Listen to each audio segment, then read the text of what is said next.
pela equipe do staff, aqui, equipe técnica, né? Já estava me esquecendo de novo das crianças. Então, quero pedir que as crianças, os professores já se coloquem em pé. Vamos orar pela vida delas e o tempo que elas terão aqui de ensino também, e nós aqui, eles lá. Então vamos orar ao Senhor. Pai amado, Pai querido, queremos colocar nas Tuas mãos a vida das nossas crianças, os professores, pedindo que o Senhor os abençoe, os dirige, que eles tenham um tempo muito especial, dirigido sobretudo pelo Senhor. Oramos em nome de Jesus. Amém. Então, continuando a nossa série, falando dos valores, os princípios da Reforma Protestante, lembrando de quem nós somos e de quem nós não somos, o que nos distingue, né? Depois de um hino como esse, é até tentador falar de somente a glória, né? Mas somente a glória vai ter que ficar para a semana que vem, então você não perca, né? Venha e caminhe conosco. Mas essa manhã vamos falar a respeito de somente Cristo, aí o quarto princípio da Reforma Protestante, tá? E algo importante para a gente pensar, para nós refletirmos e compreendermos, né? Porque muitas vezes nós falamos é só Cristo, né? Só Jesus na causa. Já ouviu essa expressão? Se é crente há um pouquinho mais de tempo, isso aqui é só Jesus na causa, né? Ontem eu rodei um pouquinho de Uber à noite, entrei numas quebradas ali, festa, umas 700 pessoas na rua, eu não tinha como voltar, ali no meio, falei assim, só Jesus, né? Eu fiquei com medo de verdade, mas assim, graças a Deus, eu consegui sair, me ajudaram lá e tal. Mas ali naquela rua, você pode ficar tranquilo, não tinha Covid, porque não tinha uma pessoa de máscara, não tinha ninguém preocupado, né? Bastante gente, mas tudo bem. Será que é isso que significa somente Cristo? Só Jesus para dar jeito em fulano. É só Jesus, porque nada mais funciona. Será que é essa a ideia que traz esse princípio? Né? Quero convidar vocês a abrir a Bíblia em 1 Timóteo, capítulo 2, no versículo 5. 1 Timóteo, capítulo 2, no verso 5, o verso que diz assim: pois há um Deus e um só mediador entre Deus e os homens, o homem Cristo Jesus, o qual se entregou a si mesmo como resgate por todos. Esse foi o testemunho dado em seu próprio tempo. Pois há um só Deus e um só mediador entre Deus e os homens, o homem Cristo Jesus. Voltando ali para o tempo de Lutero, o que faz com que Lutero produza esse princípio ou batalhe por esse princípio? Era muito comum ali na Idade Média a ideia de que a pessoa de Cristo, a obra de Cristo, ela não era suficiente. E então seria necessário, além da fé por meio da graça na pessoa de Jesus Cristo, nós acrescentarmos boas ações, nós acrescentarmos ali, depois que se morria, né, surge a imagem do purgatório, um ambiente e que iria expurgar os pecados antes de entrar na eternidade. E a figura também que surge nessa fase são de diversos intercessores, não apenas um, né? E até a fala popular em um país católico como o nosso, né? Aquele que, se você quer que Jesus te atenda, né, peça para a mãe dele, porque o filho quase sempre atende a mãe, não é? Será que essa ideia ela faz sentido? Né? O que um texto como esse está falando é que eu não preciso de outros intercessores, sejam santos, e aqui nós precisamos reconhecer o valor desses homens de Deus reconhecidos na história da igreja, a maioria deles, não é? Mas eles não têm esse poder de intercessão ou de complementar qualquer coisa. É aí que Lutero se levanta e fala assim: olha, somente Cristo, nada mais. Havia a ideia também que era necessária a intermediação do sacerdote. Um sacerdote, eu vou precisar ir lá confessar os meus pecados a esse sacerdote, e ele vai fazer esse intermédio de alguma forma. Não, isso não é necessário, porque Cristo, ele é o único intercessor entre Deus e os homens, e ele é suficiente, né? Ele é suficiente, nada mais é necessário. Então, parte da nossa identidade é perceber agora que a pessoa de Jesus Cristo é suficiente. Perceba a coerência do raciocínio no início da Reforma Protestante. Tá? Somente as Escrituras nos lembram que existe somente um meio de revelação, nenhum outro. A tradição tem o seu papel, é relevante, precisamos estudar, precisamos conhecê-la, mas ela nunca estará acima da revelação das Escrituras. Somente a graça nos lembra que a graça de Deus é o único meio de motivação da salvação. Não existiu nenhum outro. Eu e você somos terríveis, piores do que o seu vizinho aí do lado na cadeira pensa.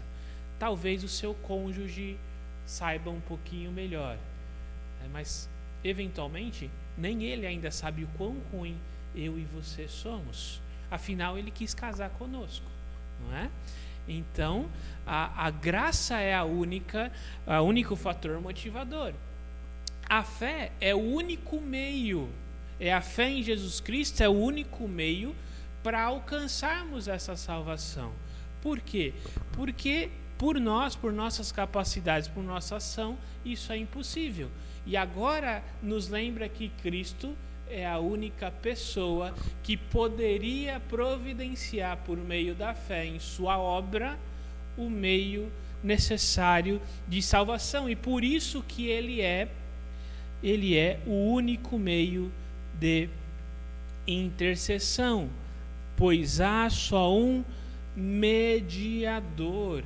Cristo é a única pessoa capaz de mediar a salvação. Nós entendemos que sem merecer, em sua graça, Deus envia seu único filho, alguém, né, um Deus que se torna carne. E talvez esse é um dos grandes paradoxos da fé cristã, não é? Plenamente homem, plenamente Deus.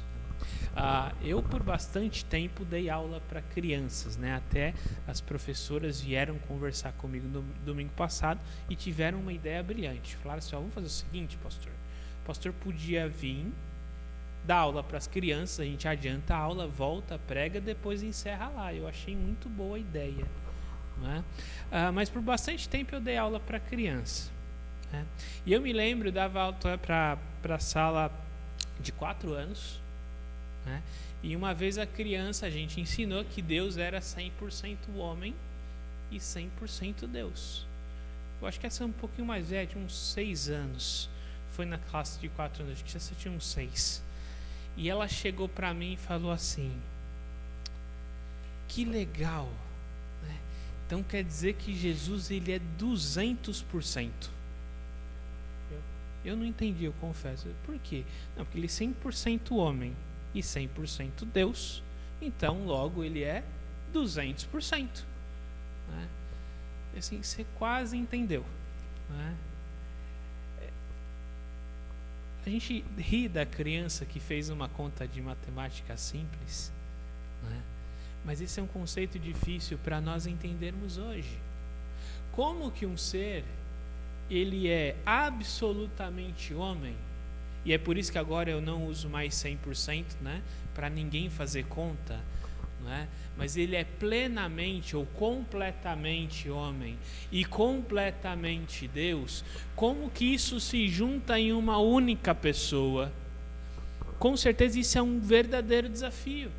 E se a gente colocar esse paradoxo em cima de um outro paradoxo, que é a Trindade, aí o negócio fica assim realmente desafiador. Porque eu tenho um único Deus que existe em 3 pessoas e uma dessas pessoas é plenamente homem e plenamente Deus, inclusive na eternidade. Você consegue entender isso? Plenamente? Se você conseguir depois do culto, por favor, me explique. São paradoxos da fé que a nossa mente humana limitada, ela não alcança de uma forma completa, mas que nós cremos, porque é revelação de Deus, que vem somente pela Escritura. E isso me dá mais segurança ainda. Por quê? Se eu fosse inventar uma religião no primeiro século, eu vou inventar aqui uma religião, se eu vou inventar uma religião, eu quero seguidores. Tá? Primeira coisa que eu não faria era colocar esse negócio na minha religião.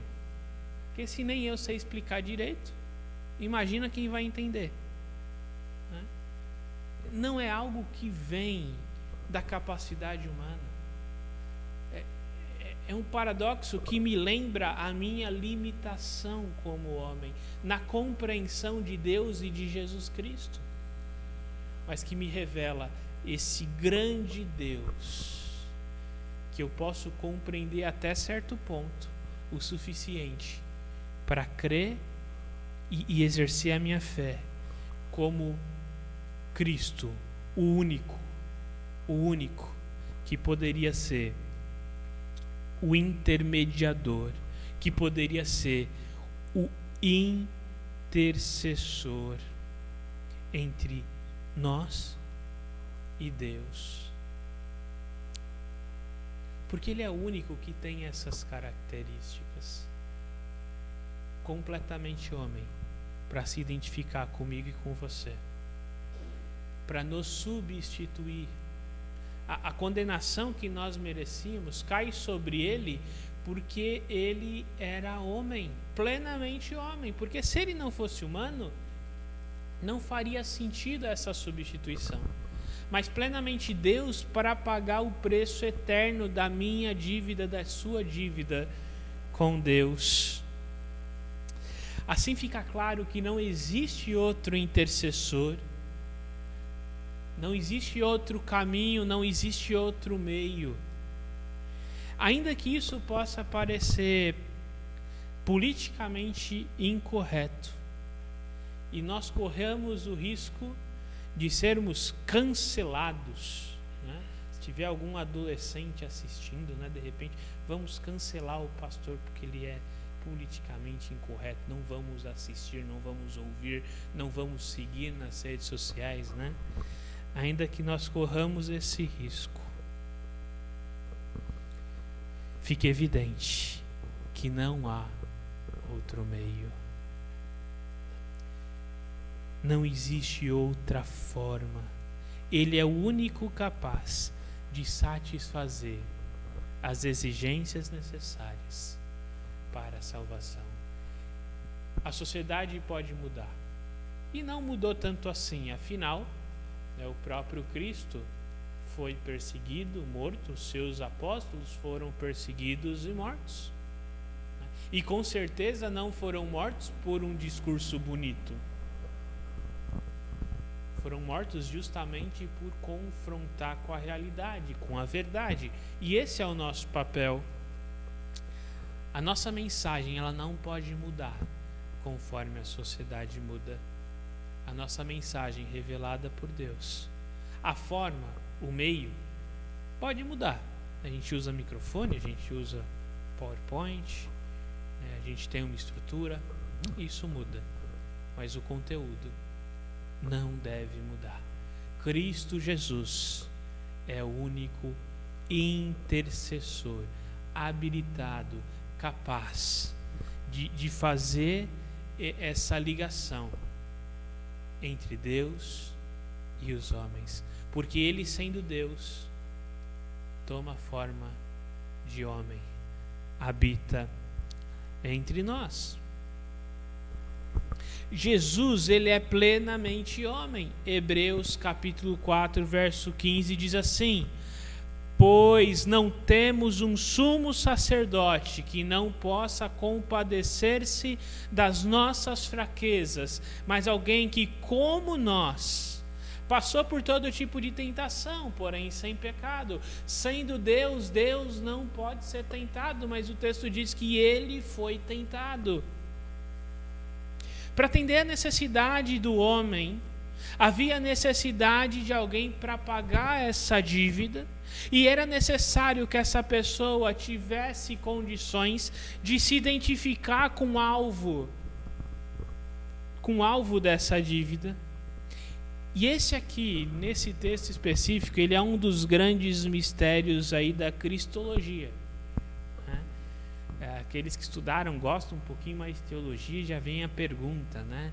E Jesus, ele podia ou não podia pecar?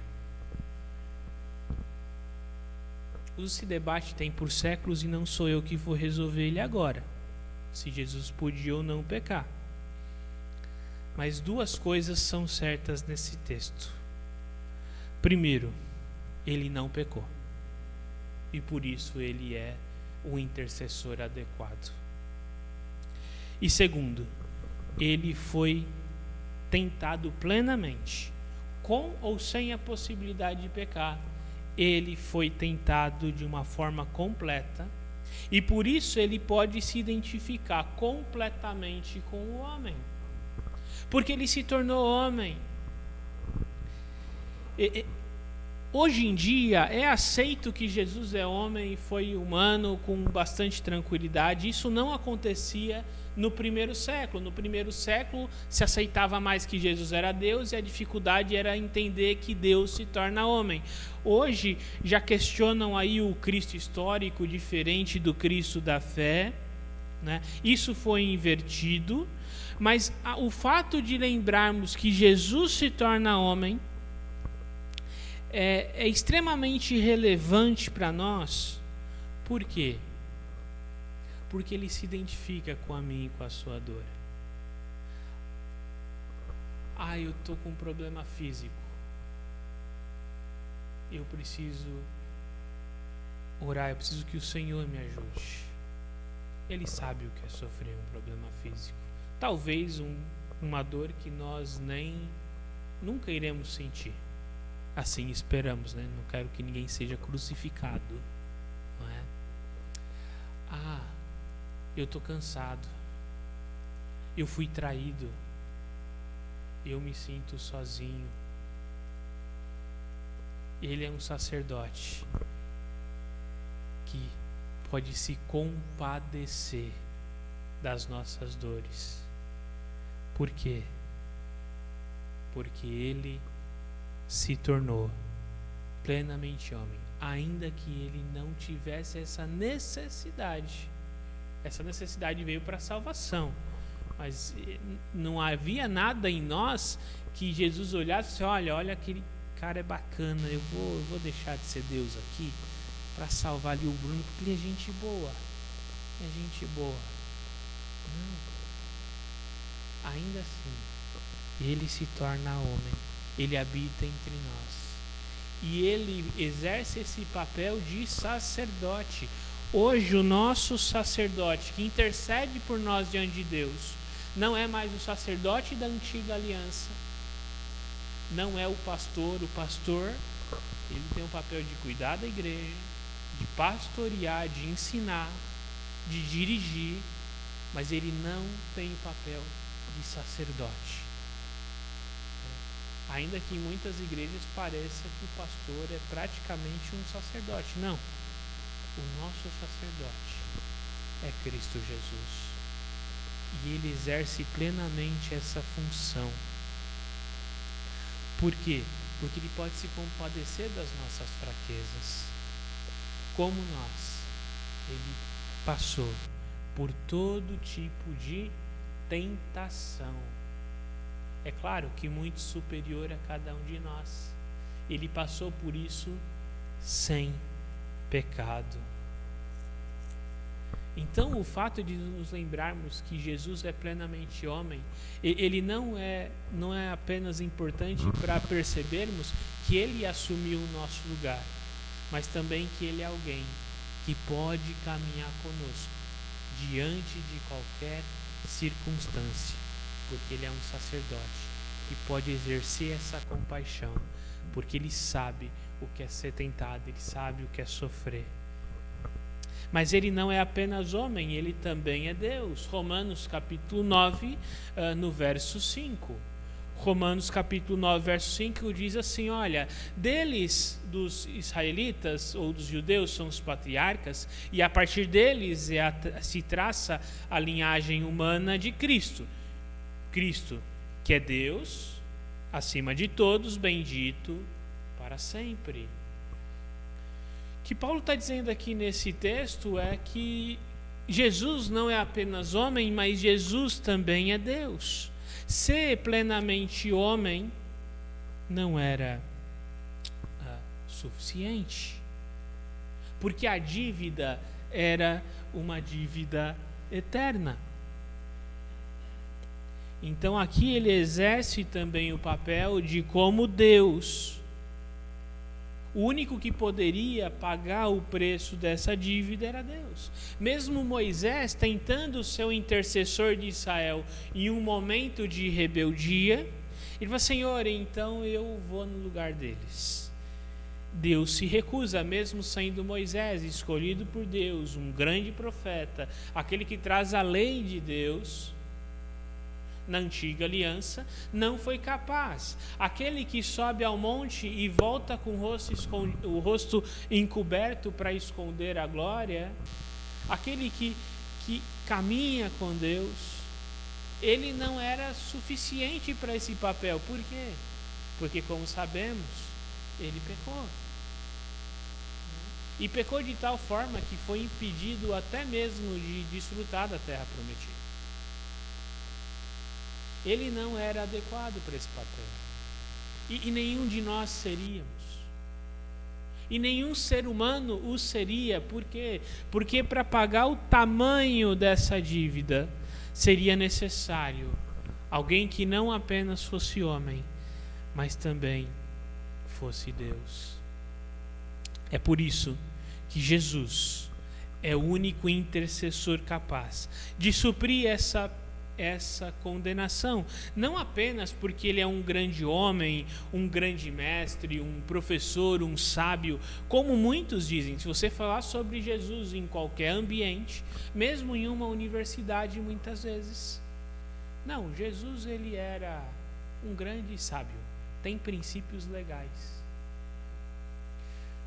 Para outros, alguém que falava de amor, tinha um cabelão, ele é quase um hippie, né, ali dos anos 70. Não faz de problema nenhum, é tudo tranquilidade. São falsas imagens de Jesus. E eu penso que Jesus ele pode ser qualquer coisa, menos um grande sábio. Por quê? Porque ele diz o seguinte, eu sou. É uma expressão usada para se identificar com Yahvé no Antigo Testamento. Em João, ele usa isso pelo menos 7 vezes. Ele declara a sua divindade abertamente. Eu e o Pai somos um. Em um ambiente judaico e em um ambiente grego, onde a carne é ruim e o imaterial é bom, essa declaração não é de um sábio. É de alguém que ou queria morrer, porque um judeu, mais de uma vez eles chegaram a pegar pedra para apedrejar Jesus e Jesus sumia, porque não era chegada a hora. E os judeus queriam matar Jesus com razão, porque eles entenderam o que Jesus estava falando. E os gentios não aceitavam a ideia de que Deus fosse de carne e osso. Será que um sábio colocaria isso dessa forma? Não. Então, ou ele de fato era quem ele disse que era, Deus, ou no máximo ele era um inconsequente, um tolo. Não existe outra alternativa. Porque ele diz: eu sou. Sim, ele é um sábio, um grande mestre. Mas o é. Por quê? Porque ele também é Deus. É Deus. A sua divindade, a sua ressurreição e os milagres são atestados desde o início da igreja. Não há dúvidas. Ainda que hoje é bem aceita a humanidade, a divindade tem sido atacada, mas a Escritura revela que Jesus é Deus, e esse debate da humanidade e da divindade de Jesus não é um debate de seminário de teologia, não é um debate de escritório de quem não tem o que fazer. Não, esse é um debate para a igreja. Por quê? Porque se Jesus não for homem, ou se Jesus não for Deus em alguma medida, a salvação não pode ser providenciada. É por isso que desde o início da história da igreja, esse debate foi tão acalorado. E as heresias sempre em volta da humanidade e divindade de Jesus. Nos primeiros 4 séculos, vários concílios, vários debates. E a grande preocupação era: como é a estrutura desse que providenciou a salvação? Ainda que eu não compreendo como uma pessoa seja plenamente homem e plenamente Deus nas suas partes material e imaterial, como que junta tudo isso, eu não posso deixar de afirmar que essa é uma realidade revelada, porque sem ela a salvação não é possível. E é por isso que nós não precisamos mais de sacerdotes, nós não precisamos mais de intercessores externos, santos, nós não precisamos de boas obras, nós não precisamos ofertar dinheiro para a salvação, ainda que as boas obras ou a oferta venha como consequência da minha experiência com Cristo, eu não o faço para alcançar a salvação. Por quê? Porque Cristo é suficiente. Nós não precisamos de mais nada que não seja Cristo. Como diz lá em João capítulo 1:14, aquele que é a palavra, o Logos, a ideia da divindade na filosofia grega, tornou-se carne e viveu entre nós. Vimos a sua glória, glória como do unigênito vindo do Pai, cheio de graça e de verdade. Ele é suficiente e o único intercessor entre nós e Deus. Que lições podemos tirar dessa realidade de que Cristo é suficiente ou de somente Cristo? Primeiro, Jesus é o único caminho a Deus. Fora dele, somente há condenação. Não há homens bons suficientes para servirem de intercessores. Somente Cristo é plenamente homem para substituir e plenamente Deus para pagar o preço da dívida. Ou nós estamos com a verdade, que é Cristo exaltado e ressurreto, ou nós somos politicamente corretos. Ou entendo que Cristo é o único caminho, ou eu vou ter um discurso que vai ser bem aceito de que todos os caminhos levam a Deus. As duas coisas não dá. Cristo, ele é suficiente, independente do que eu fiz ou como eu vivi até hoje. Não existe alguém insalvável, irresgatável. Insalvável ficou meio feio, né? Um neologismo agressivo aos ouvidos de quem gosta de português, né? Não existe alguém irresgatável, ou alguém que Deus não possa alcançar. Por quê? porque todos nós estávamos na mesma condição e sem Cristo permanecemos na mesma condição. Cristo é suficiente para todas as áreas da minha vida, seja emocional ou espiritual. Por quê? Porque Ele é um sacerdote que se identifica comigo e com você. Porque Ele se tornou carne, habitou entre nós. Porque Ele sofreu, Ele ficou cansado, Ele foi traído, Ele se sentiu desgastado, Ele precisou descansar, Ele precisou dormir, Ele precisou se alimentar. Nada, nem ninguém deve substituir a pessoa e a obra de Cristo em mim. Nenhuma ideologia, nenhuma filosofia, nenhuma teoria, nenhuma pessoa deve substituir a pessoa e a obra de Cristo em mim. Cristo é suficiente para me ajudar a lidar com as minhas próprias limitações, dificuldades e frustrações, porque Ele viveu plenamente como homem. E muitas vezes nas nossas limitações, que nós queremos nos livrar dela, é Deus nos lembrando: a minha graça te basta, porque é na fraqueza que eu manifesto a minha força. Paulo descreve Cristo falando com ele isso aos Coríntios: a minha graça te basta. Seja lá o que for o espinho na carne, se era o desejo, de casar de novo, como alguns dizem, se era uma enfermidade, ou se eram, eu já vi que talvez o espinho na carne eram os próprios coríntios, uma igrejinha difícil, não é? Ou se era alguém que Paulo vai dizer: isso aqui é espinho na carne. Não é possível. A gente não sabe o que era esse espinho na carne, mas fato é que Deus diz para ele: olha, eu não vou tirar isso de você, porque é na fraqueza que eu mostro a minha força. E é na fraqueza que conseguimos caminhar com Cristo.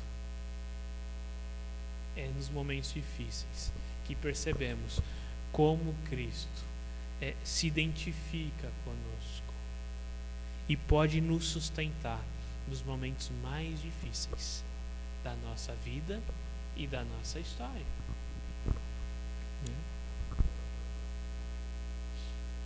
Somente Cristo destaca que Cristo é suficiente e necessário. Só Cristo é suficiente e necessário para todas as áreas da minha vida, seja física, emocional ou espiritual. Quero deixar aqui alguns desafios para nós pensarmos. Primeiro, Cristo tem sido suficiente para a sua vida espiritual, ou você tem buscado outros meios? Conhecer pessoas na minha história que de manhã iam à igreja evangélica, à noite, à tardezinha iam lá na católica e durante a semana faziam operações espirituais em alguns centros espíritas e por aí vai. Primeira pergunta que talvez alguém assim a gente precisa fazer: Cristo tem sido suficiente para você? Cristo tem sido suficiente para a minha vida espiritual, emocional? Ou será que eu tenho buscado ideologias que hoje uma ideologia muitas vezes é quase uma religião? É impressionante. Quando eu era criança, principalmente ideologia política, cada um tinha o seu, mas era tudo mais sossegado. Eu não sei se porque eu não percebia, porque eu era criança, mas parecia ser tudo mais tranquilo, não é? Todo político era bandido, então tá tudo certo. Agora, hoje em dia, se você falar ligeiramente desconfiar de alguém que vai a sua ideologia, gente, você tem um inimigo para o resto da vida. Divórcio, família separando, pai saindo de casa, filho indo embora. Fala assim: gente, calma. Quem precisa ocupar esse papel? Cristo, porque é Cristo quem nos une como igreja. É Cristo que deve ser a referência da minha vida e da minha história. Porque ideologias vão mudar, talvez você mude de opinião daqui a alguns anos, pessoas vão entrar e sair, mas Cristo, Ele é o único que é suficiente e necessário. Cristo tem sido suficiente em todas as áreas da sua vida, no seu cotidiano, no seu trabalho, na sua faculdade, na sua família. Cristo tem sido suficiente. Se Cristo não tem sido suficiente, o que precisa mudar na minha e na sua rotina? Será que eu preciso separar um tempo de oração porque a minha frequência de oração é a frequência com que eu venho no culto? Será que eu preciso abrir mais a Escritura? Conhecer mais esse Cristo que é suficiente? Quem sabe eu não conheço esse Cristo que é suficiente.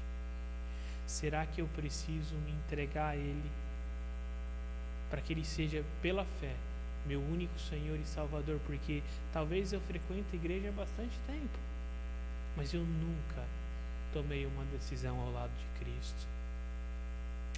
O que precisa mudar na minha e na sua rotina para que Cristo de fato seja suficiente? Se Ele não é, se Ele é, então se dá glória a Deus e é isso aí, né?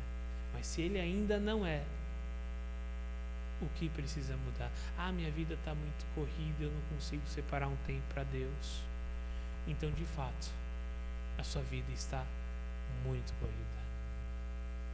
Talvez esse seja o primeiro item que você precisa avaliar. Pode ser temporário, pode ser necessidade, pode ser N razões. Mas Cristo, esse princípio da reforma protestante nos lembra: Cristo, Ele é suficiente e é necessário para qualquer área da minha vida e da minha história. Quero convidar todos a baixar a cabeça e vamos ter uma palavra de oração. Pai amado, Pai querido, queremos entregar nossas vidas nas Tuas mãos. No dia a dia, Senhor, como é difícil muitas vezes lembrarmos que o Senhor Jesus é suficiente e é o único que nós precisamos para a nossa vida e para a nossa história. Quantos desafios nós temos! E a nossa oração essa manhã, Deus, é que o Senhor nos mostre de que forma nós precisamos colocar Cristo acima de todas as outras coisas na nossa vida e na nossa história. Acima de tudo, porque Cristo é suficiente. A sua pessoa e a sua obra é suficiente. Nós oramos, gratos ao Senhor pela sua obra e por ter enviado a Cristo Jesus, o nosso Senhor. E é em nome de Jesus que oramos. Amém. Quero convidar todos a se colocarem em pé e vamos ter mais um tempo